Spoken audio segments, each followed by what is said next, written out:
Let's go, OU fans. Is a Michael Hawkins experience over? So let's first talk about the play calling in the first half of this game. You see two high safety look. They ran with Sawchuk to the right for a nice gain of 5. And then on second, they're like, hey, we'll run the same play if they keep giving us this look.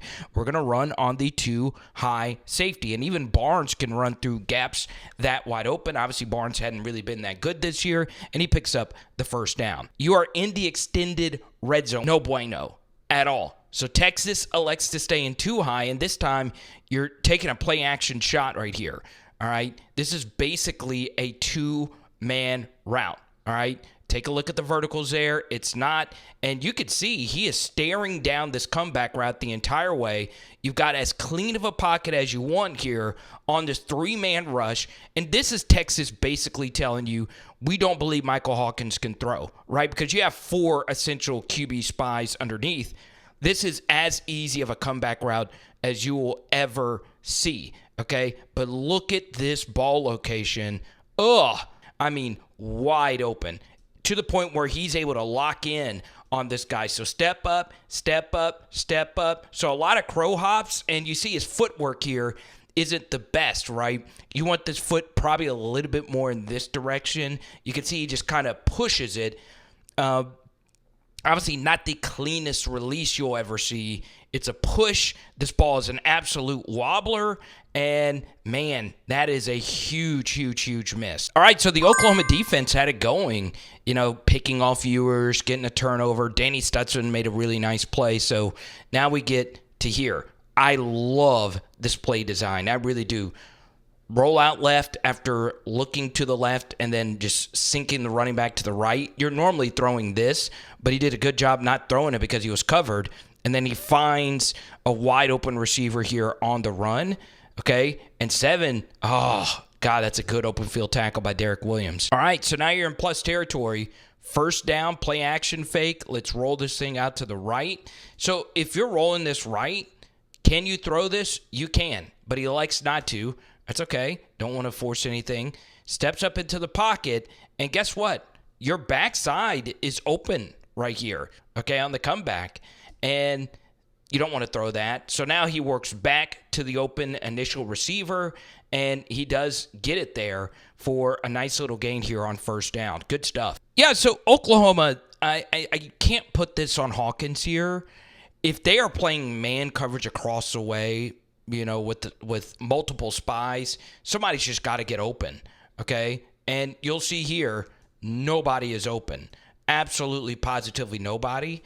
And he just kind of runs into the sack. There's really nothing he could have done, and he does throw it away. Okay, so this is basically a true freshman move right here, okay?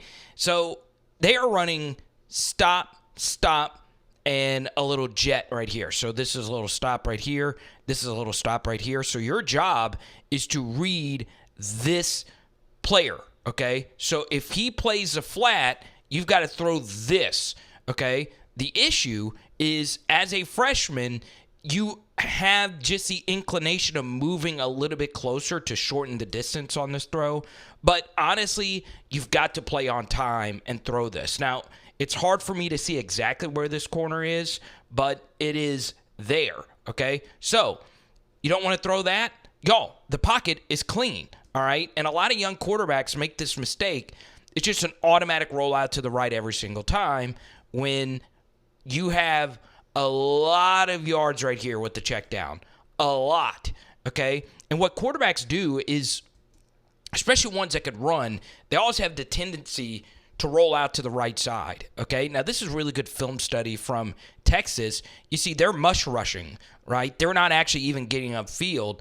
They're just making sure that he can't beat the contain. And if you're going to beat the contain, you've got to run out of bounds before you actually gain a yard, right? So that's obviously some very inexperienced quarterback play, and Burke is able to trip him up right there for a... So it was 3rd and Larsh Miller, and Oklahoma got lucky in a roughing the passer penalty. So we move ahead to this 3rd and 6, and man, this is tough. This is really, really, really tough. Okay, so if you're Hawkins, what I would have told him is, hey, look, We want you to break contain. We want you to go make plays with your legs. But Texas is not letting you, okay? Obviously, lots of zone blitzes, 2 QB spies here. And you'll see that he starts off looking to the right. And once again, everybody is essentially covered, okay? You're not getting anywhere with this. So now you work backside here. And guess what? It's there, okay? Now, it didn't help that there was a lot of pressure off this left side. The left tackle had a tough first half. But step up into this pocket, reset your feet. It's tough to go from all the way here to here. So I don't think this miss is as bad as people make it out to be. But you would like to see him get there at some point. And then it's a major sack, okay? All right, we get to the 2nd and 14. We get some really good quarterback play here, all right? They started sniffing out some of Oklahoma's outside runs. And just throughout this game, Oklahoma had a lot of these 1st and 13, 2nd and 16 type of plays. Hawkins has this weird lower sideline, like sidearm release. And there's a lot of weight on the front leg, right? Shorter quarterbacks do tend to have a wider base. But, man, he throws an absolute dart right here. Really good stuff. So we get to this 3rd down, and this play had been working, okay? Man, Hawkins probably should have kept this, but, at some point, they're going to sniff out your best play, which was that little horizontal handoff, and there's just nothing you can do. This is when things started to fall apart for Oklahoma. And this what sucks from a Sooners perspective is Quinn Ewers really didn't have to do anything. Right? When you start fumbling the game away like they did here, I mean, there's really not a whole lot you can do other than not give up easy touchdowns like Oklahoma did after both of these fumbles. So one thing that Oklahoma could take away from this game is these outside runs were very profitable, and that's what makes it very interesting. You see, Texas, with this lead, they're playing very soft quarters, so you have to be able to run on it, and, well, they were able to run on it. Now, Texas's running backs are a little bit better. Maybe the runs could have been more explosive, but you see Barnes actually makes a safety miss. You would like to see that after all that space, but there you go. Nice gain on first. All right, so we get to this 3rd and 4, and what does Oklahoma run? Well, the most popular play in the SEC. They're running mesh. Okay, now, once again, Oklahoma's wide receiver room, we all know, is very, very, very hurt. So you're running here. What I normally like to do with mesh is have a hook route behind the 2 mesh receivers. But Oklahoma elects to run corner here. They decided to run a high-low on this side instead of having a hook underneath it. Now, this is a problem here, is I don't know what the progressions are. Normally on mesh rail, the first read is actually the running back to the right side. So you're running smash to the bottom here, and nothing is there. Then you're running mesh right here, and in this spot, you want your receiver to stop, okay, versus zone when you're running mesh. Nothing's open. Just not a good play call versus that, and he gets stopped short on 3rd and 4. All right, so we move ahead here, and, man, this is just so bad right here from Hawkins. It really is bad. I mean, you can't really do anything as a play caller here. And after this, I would have put Jackson Arnold into the game. This is how bad it was. Now, I understand he's just a true freshman.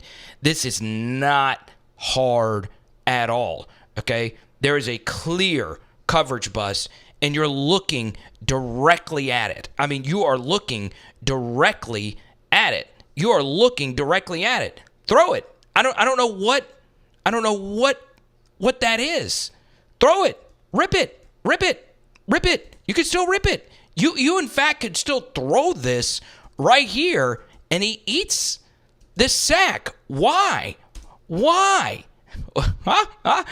Dude, this is literally crazy. Boomer Sooner Nation, I need your help. Should Jackson Arnold be the starter again? Okay? You're just seeing simple quarters right here. I mean, this stuff is not rocket science. And Michael Hawkins just struggled to produce against it. He's not ready. Look, he's not the only young quarterback year 1 or year 2 that has struggled, but I don't think I'm hyperbolizing here, knowing that the injuries to the wide receiver room and knowing that the running back room just isn't that great. This was the least talented, worst Oklahoma offense I have ever seen. And I saw that Oklahoma columnists have that stat that the team that was on the field for the final game-winning touchdown last year, all 11 of those guys are no longer on the roster. So when you have that much roster churn from one year to the next, what do you expect? And Brent Venables made a gross miscalculation with this quarterback room. Obviously, Arnold is just a disaster. I do think you need to play him again, but this is just a memo to all college football teams. You don't want your quarterback room to ever be this young, right? A year 2 guy is your starter, and a year 1 guy is a guy you see on the field. That's not what you want going into the season, because you're just going to have a lot of these situations where it's just automatic rollout to the right, hope someone's open over there, throw it away, disasters. This was bad. At the time of this recording, he only had 51 yards passing. So I think the quarterback switch needs to happen, or else the season could get disastrous for the Sooners. It is Power Hour SEC. Boom! Keep your head up, Michael Hawkins. I still think he has some ability. Tonight, we are doing some Parmesan crusted salmon. Let's